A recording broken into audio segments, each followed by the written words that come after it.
As diverse as the landscapes of our world are the people who inhabit them.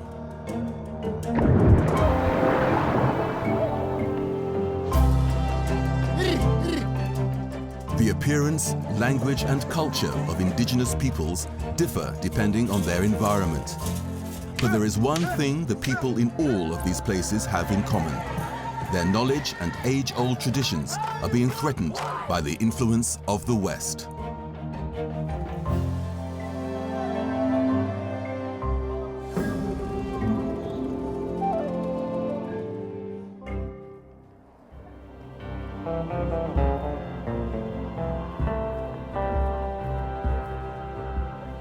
Jai lives in Niger. Intensive farming and political unrest are leaving the Woodabe less and less land for their herds.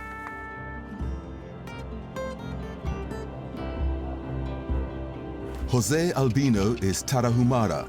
Mexico's growing tourism could drive these people away from the Barranca del Cobre, the Copper Canyon, forever.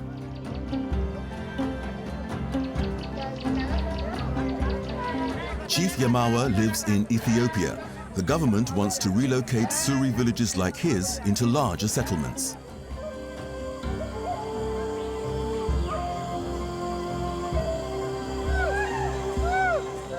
Davi is a shaman and is the leader of the Yanomami.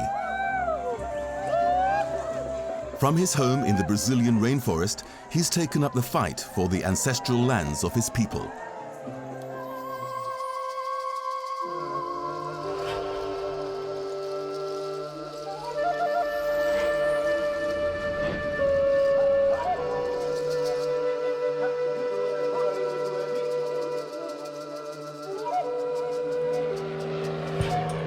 A small propeller plane flies over the Brazilian rainforest.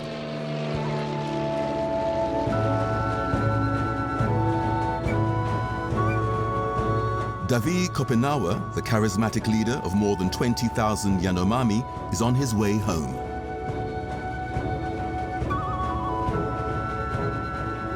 He frequently travels to other countries in order to make people aware of the threats facing the territory of the Yanomami.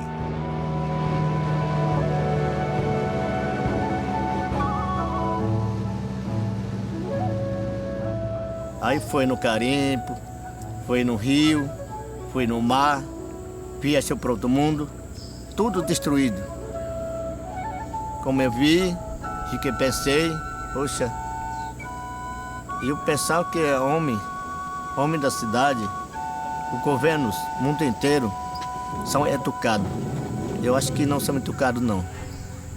Eles são educados de ganhar dinheiro na costa do povo.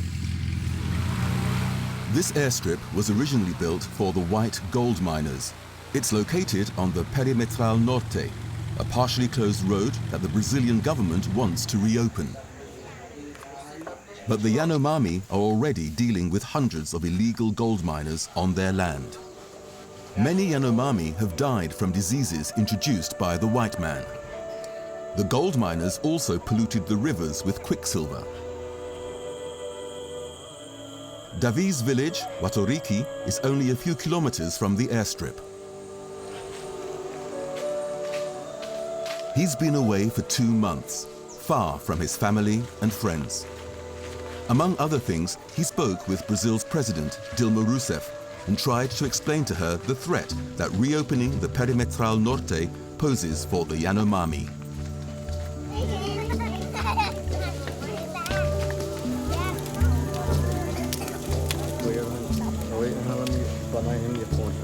"20 years ago, Davi and his family settled here and built a maloca,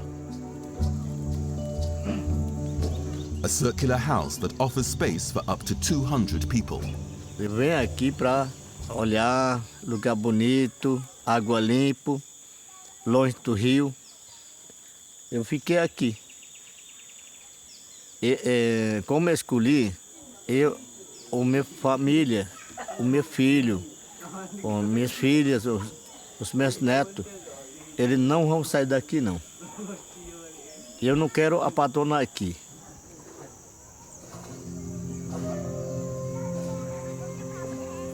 The Yanomami here decided to become sedentary, but to continue living in harmony with nature in the rainforest.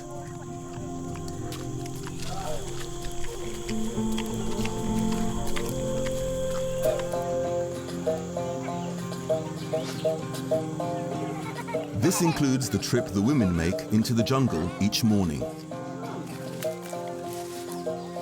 Each village tends several gardens in order to supply the residents with fruit and vegetables.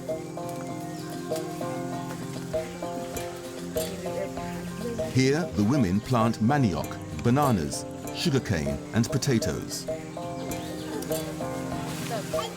They also gather timbo, the leaves of 9 different poisonous vines.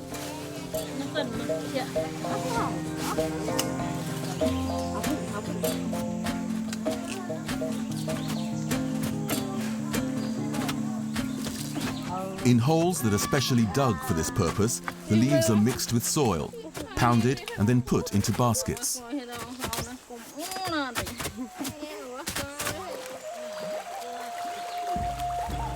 A little while later, at a nearby stream, the mixture is then placed into the water.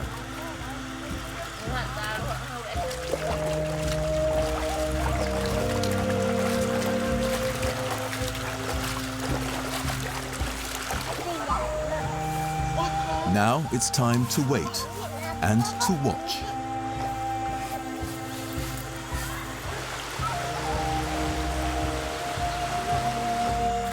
Until the poison has paralyzed the fish in the water.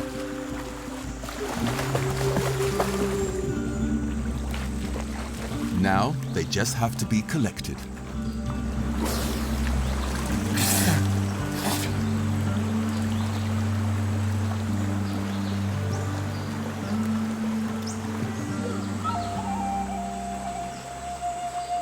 O planeta Terra, todo mundo quer comer a fruta, quer comer animal, quer comer peixe, que olhar a montanha bonito e quer viver com saúde, quer viver alegria. Não é só o povo Yanomami, não é só o povo índio.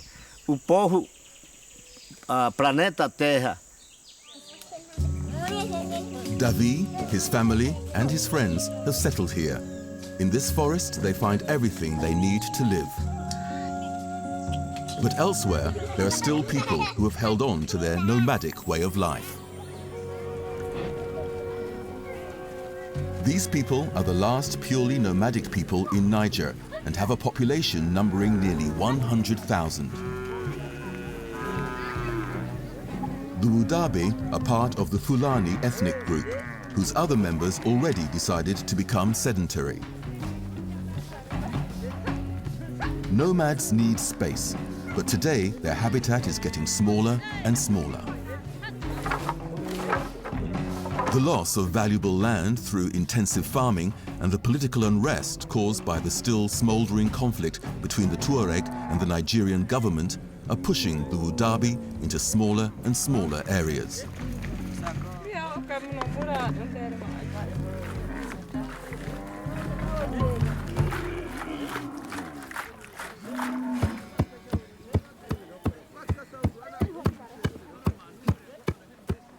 At first glance, the culture of the Woodabe appears to be very male-dominated. The women work, while the men drink tea and discuss.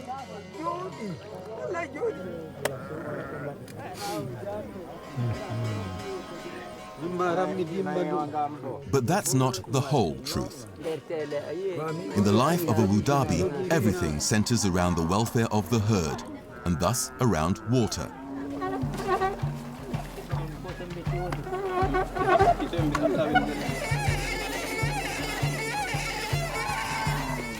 The focus of the Woodabe's life is their cattle, the zebu, but the watering holes are usually owned by the Tuareg.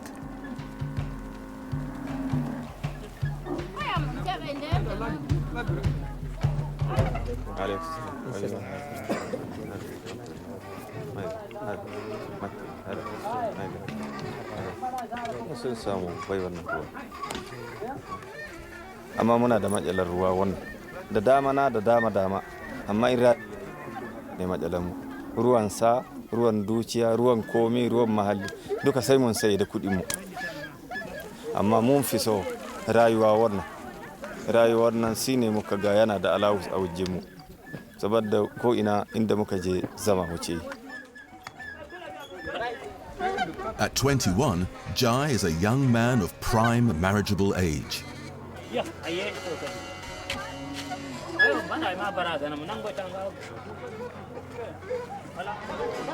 Today, he breezes through his strenuous work because the afternoon will bring a welcome change of pace.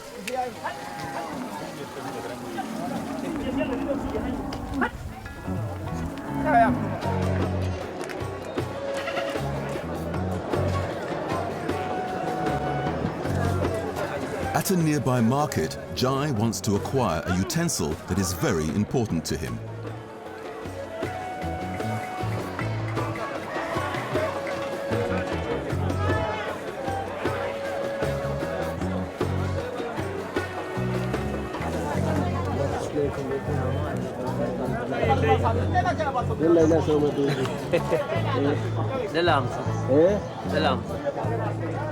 He needs a small pocket mirror.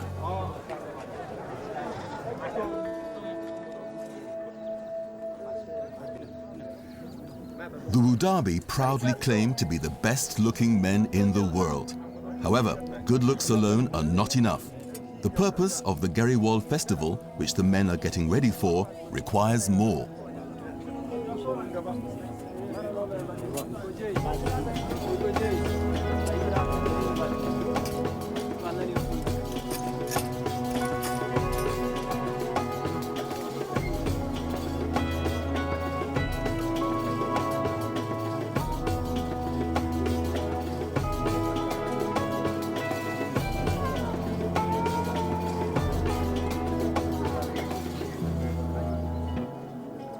Akwai wadda yahi iya abun da na nuna maka, irin juya idon nan, irin nunawan hakan nan ma, ka gane ko? Akwai wadda yahi kyau, ko fata mai kyau, ko wuya mai kyau, ko haƙori mai kyau.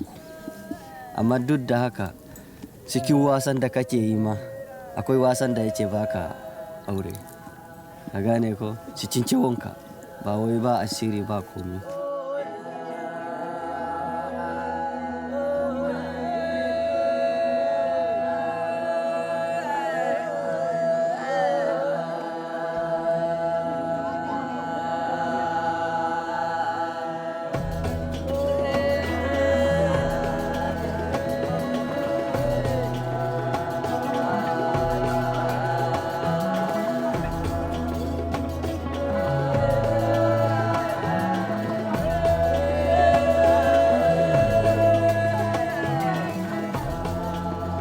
But beauty alone, apparently, isn't everything.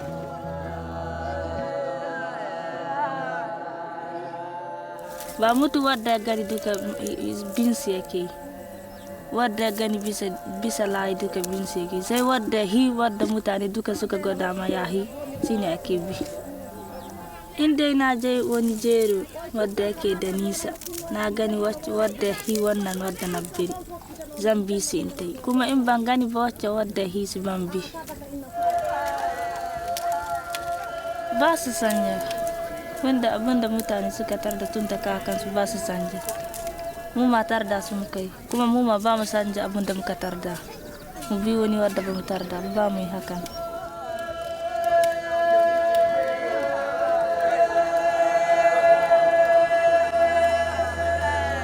Late in the night, the true beauty of the Woodabe men is finally revealed.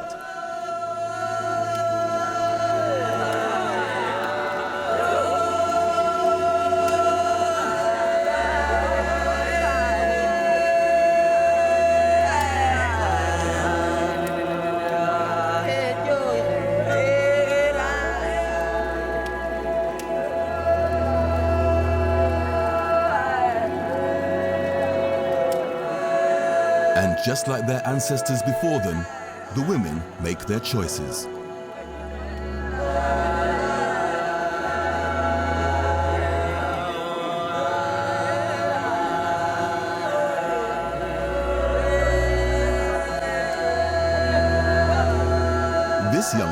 is taking her time with her decision, because it has to be a careful choice. Now the suitors really step things up again.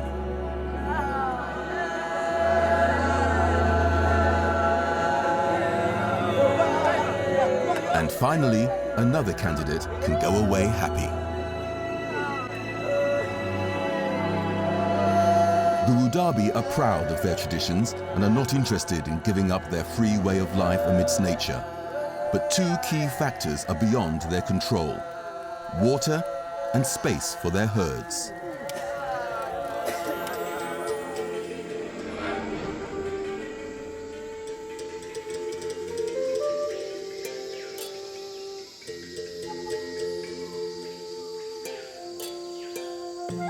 If intruders were not laying claim to the land of the Yanomami, the lack of space would likely play no role in their lives at all. In any case, the space that is available is both used and respected in equal measure. Nós, Yanomami, muitos anos nós estamos aqui. Muitos tempos nós estamos aqui. Continua acreditando no nosso mato. Continua olhando a beleza da terra, a beleza da floresta.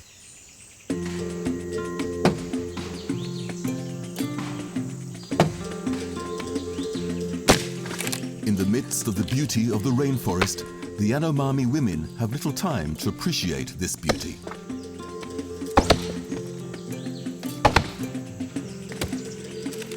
While the men concentrate on hunting and spiritual concerns, the grueling work is left to the women.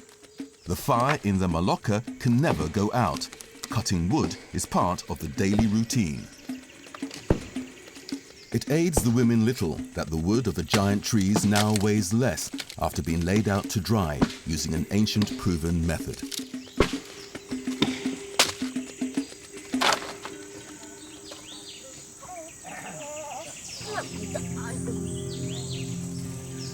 The children are involved in all aspects of daily adult life, except when they're out hunting small game without their parents.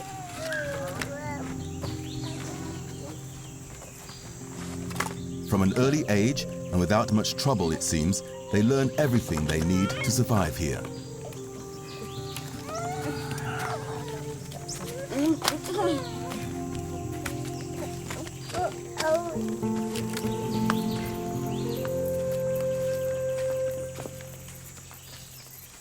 Here, the work is done. Now they can head back to the village. Some of the skills of the Yanomami children would send shivers down the spines of many parents.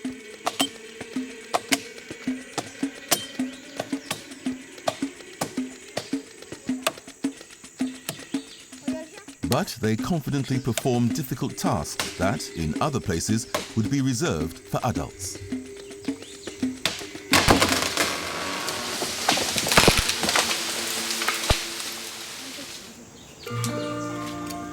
Just like all children, they love to play. However, the next toy shop is several hours away by plane. But this is no problem for the Yanomami children. All the same, their self-made toys are modeled after examples from another world. The world of the Nape, the whites. Somos pouco. Filhos somos muito. Meus filhos que já conheceu a cidade, já viram assim invasores do nosso país.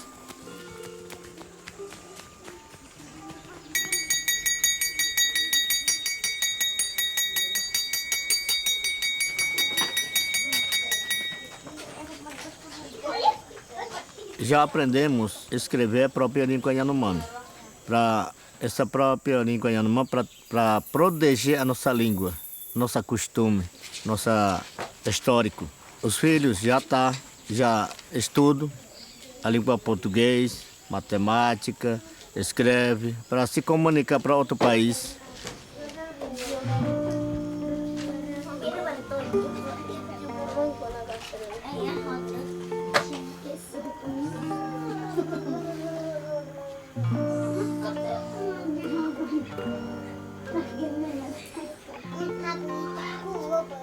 However, the schools here are not designed to prepare the children for the job market in the cities.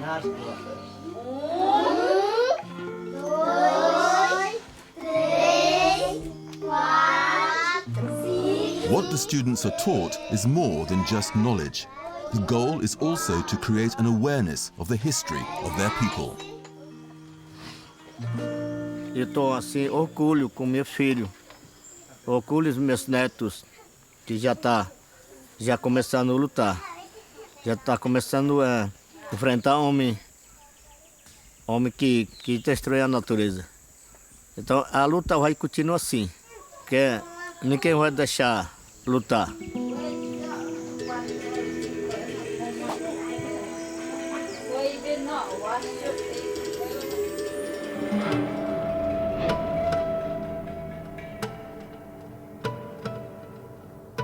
The inhabitants of the Barranca del Cobre, the Copper Canyon, have always tried to evade disagreeable intruders rather than fight them.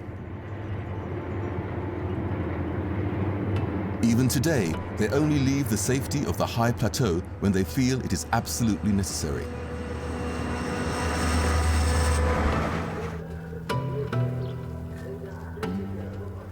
These two Tarahumara women, Teresa and Lucrezia, are at the train station selling wickerwork.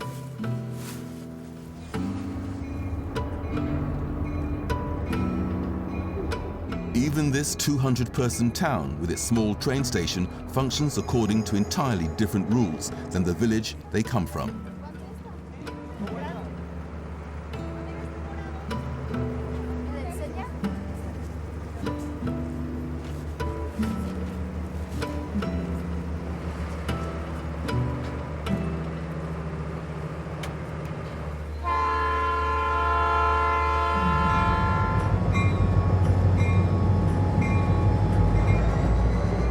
With the little money they earn, they purchase the things they cannot wring from the desolate lands of their ancestors.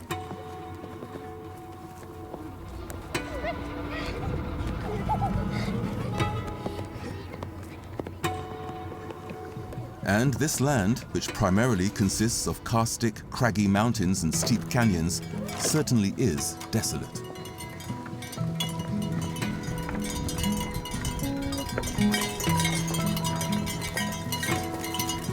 It's no coincidence that the Tarahumara are among the best long-distance runners in the world, because along with the aridness of the region, vast distances play a major role in their way of life.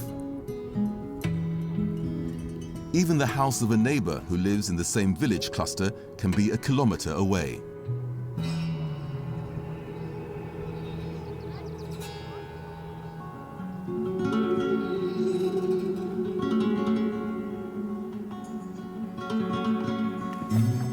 Jose Albino Cruz has spent his entire life here. However, he has occasionally visited his sons in a small city in the state of Chihuahua and has got to know the lifestyle there.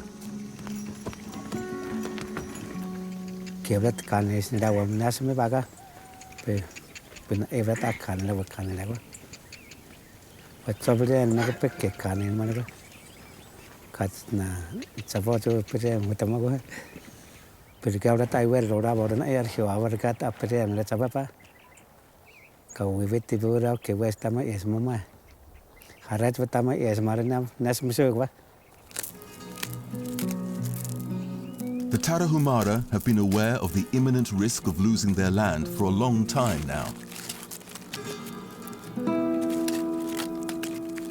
Chabochi. In their language, this means people with spider webs on their faces. This word goes back to the time when the first Spaniards arrived. It seems their beards were unsettling to the Tarahumara. But as different and terrifying as the intruders must have been to them, they also benefited from their knowledge. Today, they still observe the Chabochi to see how they solve various problems.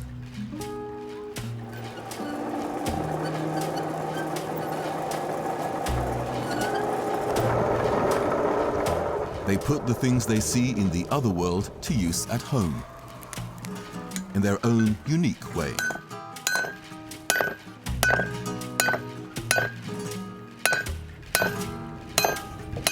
Not all that long ago, many people still sought protection from storms in the caves of the nearby canyons.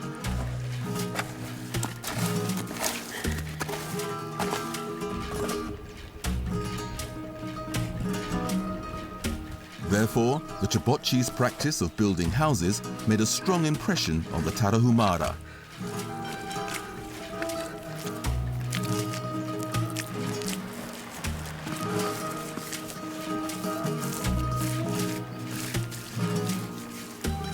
Jose Albino is working on his new house alone. It's an extensive and strenuous undertaking, but life provides plenty of other hardships for the inhabitants of the high plateau.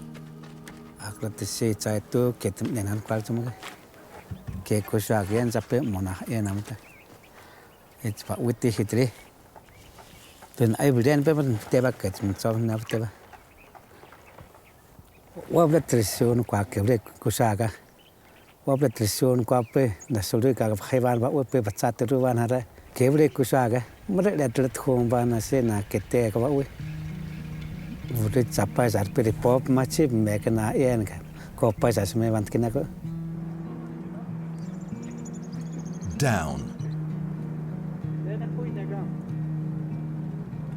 That means an exhausting descent that takes several hours. The villagers make this arduous journey at least twice a week.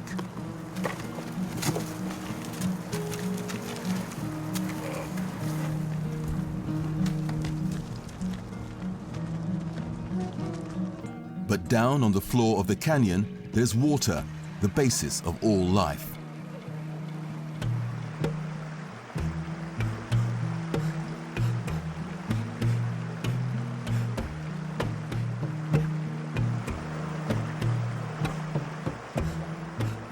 The Tarahumara catch fish.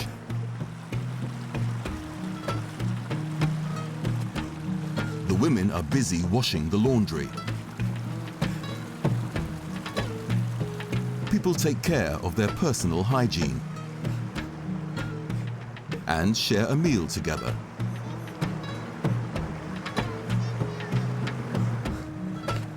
At the same time, new drinking containers are made. Here, everyone has plenty to do.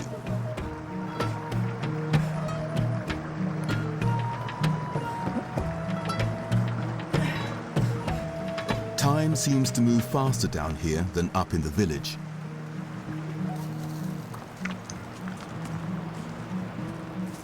It's difficult to safely ascend the canyon in the dark. So the caves in which the Tarahumara once sought refuge from enemies and storms today still serve as a safe place to sleep. There's not much conversation when spending the night together. It wouldn't be good manners. When the Tarahumara visit a relative, for example, it's customary to stop far away from the house and wait to be called.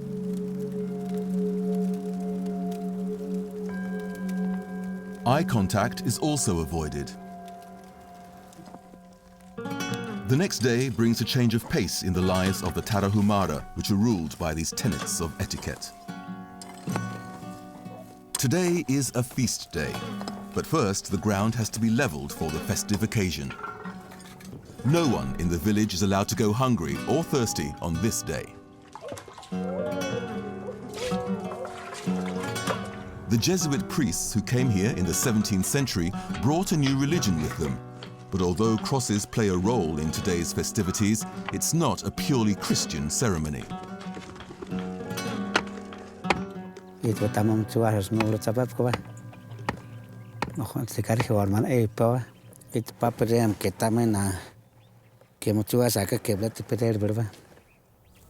Rayanari is the name of the Tarahumara's god. Over the years, ancient rituals in his honor have been mixed with elements of Christianity.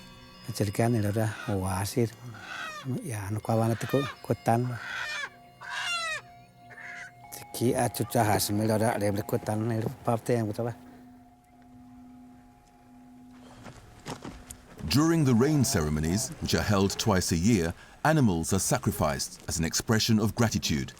But the hope of being rewarded with urgently needed rain also plays a major role. The women are in charge of preparing the food, and this act is an expression of their importance in their society.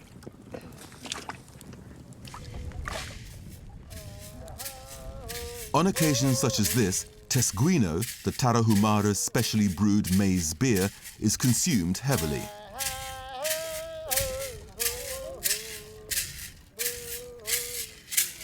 Now the Tarahumara, who are normally so shy, are ready for the celebrations.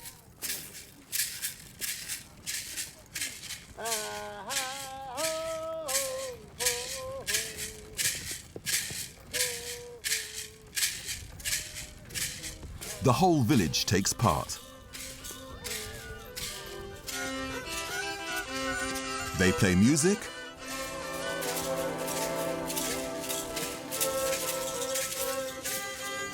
and dance.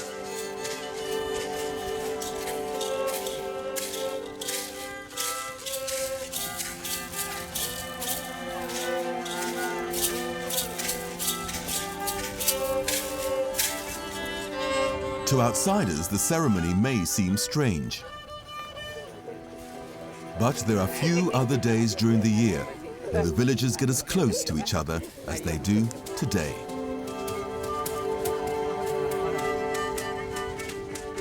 The habitat of the people here is being threatened by the growing tourism in the region and by the activities of drug cartels.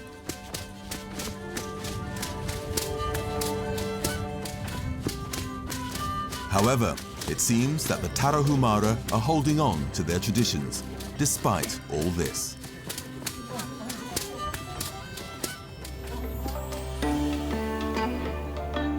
A people living in Ethiopia still leads a largely traditional lifestyle as well.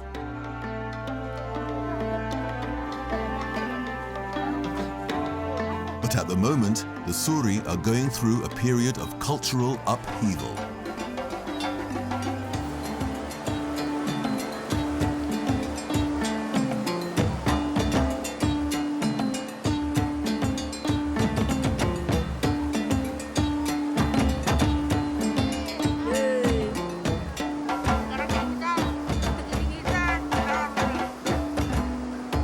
The government wants to relocate these people who live in small individual village communities into large, specially built settlements. For many, this means a move into uncertainty. Traditions, such as their unique appearance, could change dramatically.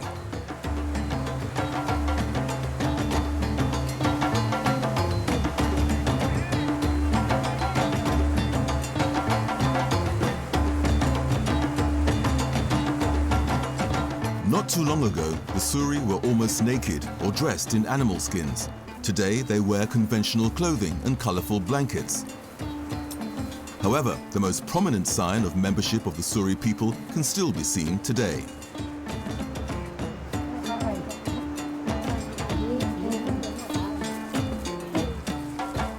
Generations ago, the Suri men wanted to make their women unattractive to invaders by using lip plates.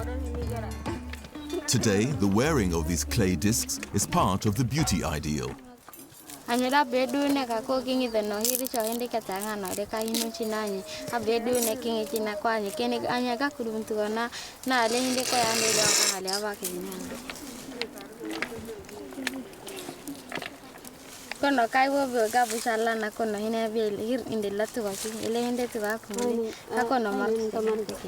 Or is it?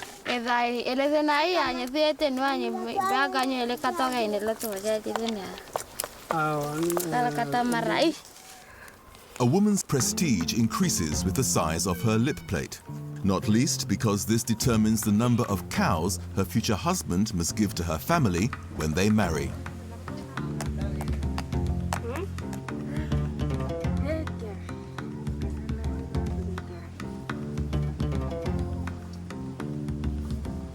In the daily life of the planned settlements, this typical trait of the Suri's appearance would likely lose significance.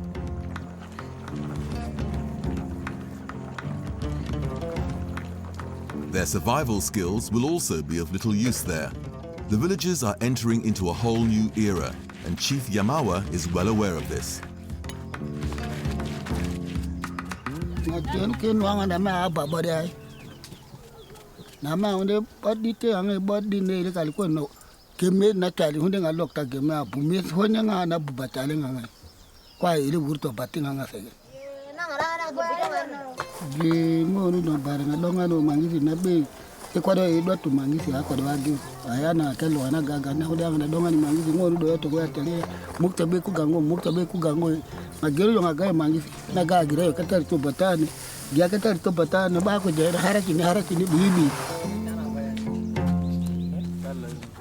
For the time being, the Suri still tend their fields.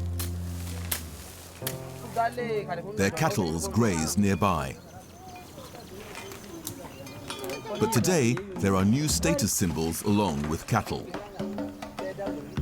Kalashnikovs, as well as some rather novel ear jewelry. For the men, carrying a weapon, whether a stick or a gun, is a fact of life. Small armies guard the cattle herds and kill time by drinking maize beer.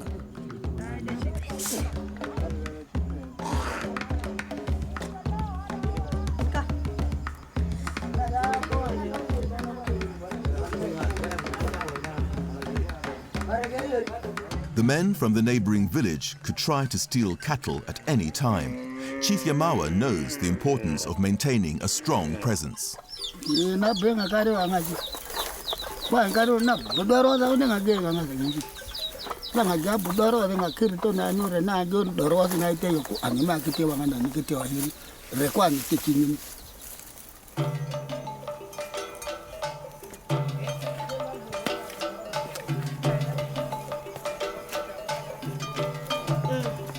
The young men of the Suri certainly need strength, and not just for handling their cattle.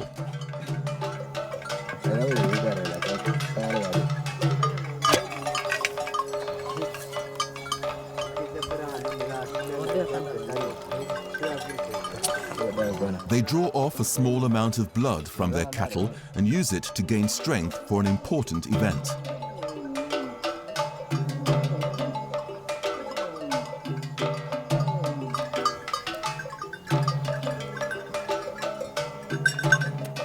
But this time, it's not about defending the herd.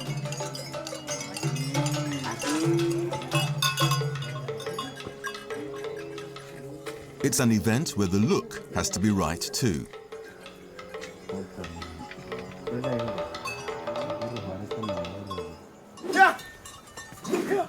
The final preparations are being made. The young men can't wait to test themselves against one another. But the Suri's traditional ritual has changed in recent decades.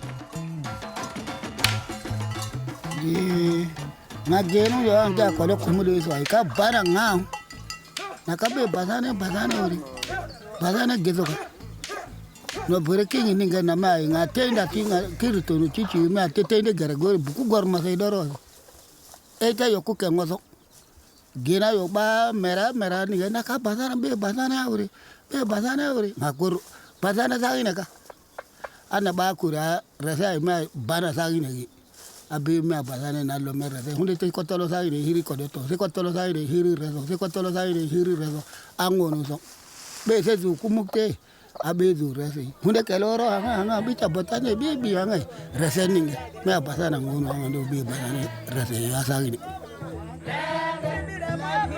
Chief Yamawa worries about his men, but none of them wants to miss out on the fights.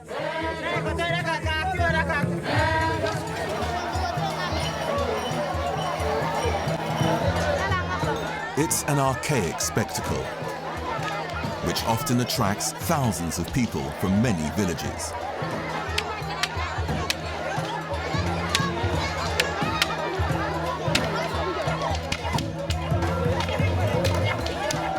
The Donga gives the men the opportunity to test their strength and to be seen. Scars from these fights are worn with pride. Along with the first injuries, the first victors emerge. Some of the fighters from Chief Yamawa's village also return home victorious.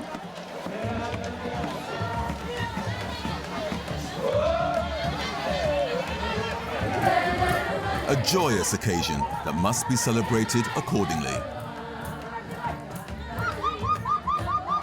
Chief Yamawa is also satisfied.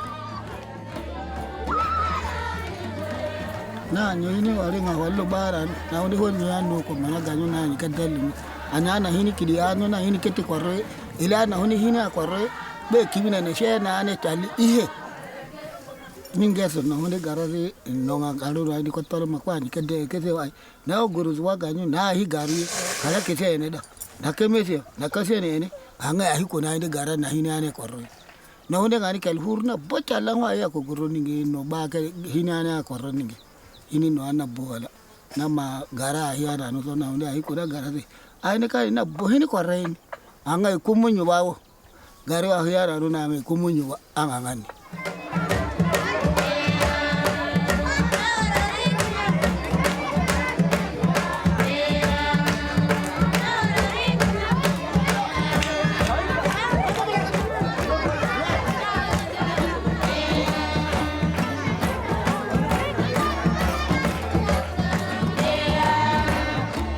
Today, the entire village loudly celebrates its men who won at the Donga. And many of them proudly wear decorative scars and lip plates as a sign of their membership in their society. Soon, it will become clear whether there's room for some of their traditions in a new environment, where the Donga fights have been forbidden and the former villagers have become city dwellers.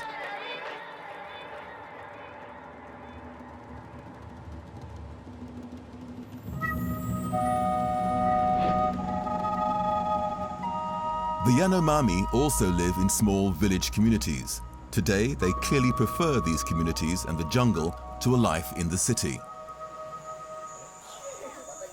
Naturally, however, even the people here long for a change of pace sometimes.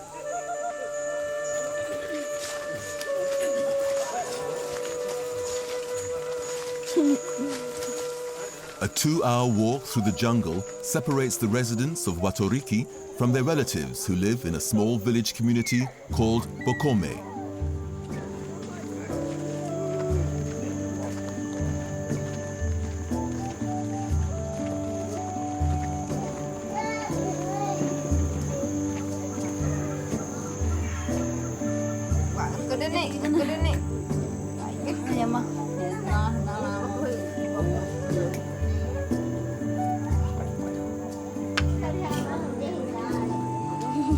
Here too, you will now find the men wearing the obligatory swimming shorts.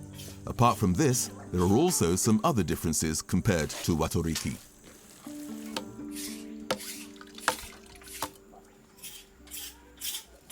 One of the hunters returns from the jungle with a welcome prize.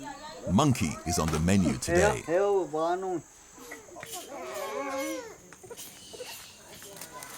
Bokome, the founder of the village that also bears his name, prepares the food personally and is helped by the youngest members of the community. He knows that having food available is not to be taken for granted.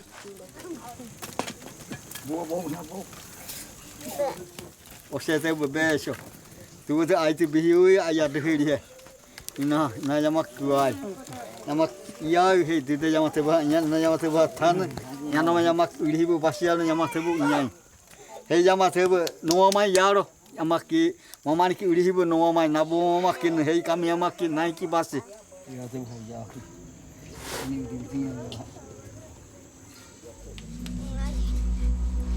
While dinner is being prepared in Bokome, the final preparations are being made for an important event in nearby Watoriki.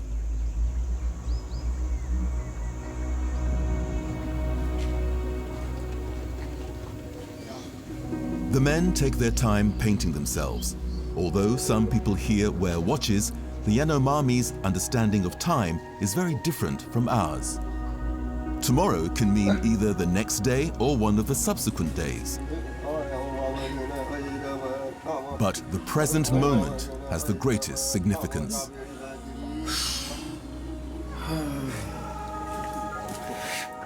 "13 shamans have gathered here today. Slowly but unceasingly, they start to snort a powder that ranges from reddish to black in color. This is an hallucinogenic. The bark of a tree is scraped off and then roasted and ground into a powder resembling snuff. Yacoana é uma árvore especial da floresta que chama espírito da montanha. Então o pajé toma yacoana, aí eles vão chamar xabiri, chama-se espírito. Xabiri que mora nas montanhas, mora no mar, na beira do mar e outro mundo. Então aí eles vieram.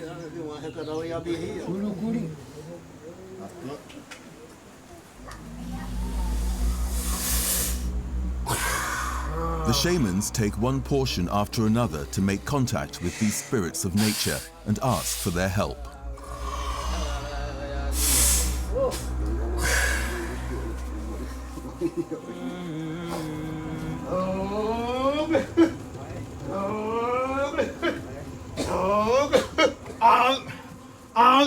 But not all spirits of the rainforest are benevolent towards the Yanomami. Some of them want to harm people. These must be detected and fought.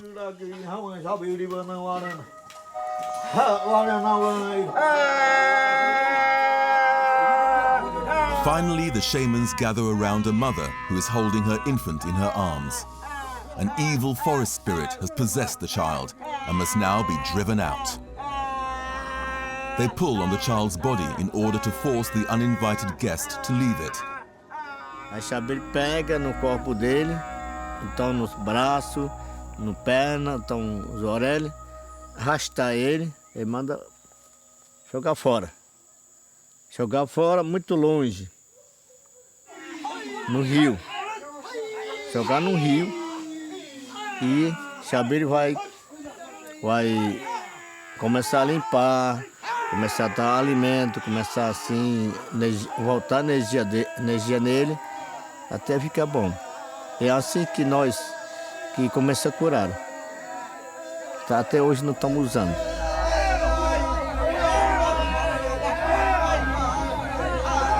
However, there are also diseases that are beyond the healing powers of the shamans. A doença que vieram no outro mundo, os nabos que trouxe de avião, de navio. E essa doença, acho que é nome, essa chauara do Napa. Então a doença está aproximando muito. Então nós não curamos.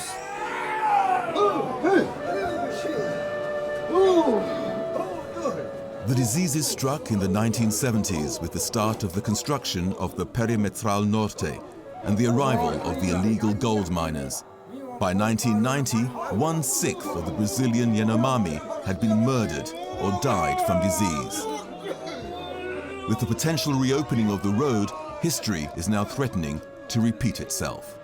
This is why Davi made contact with the world of the white man many years ago. He's placed his hopes in the people there.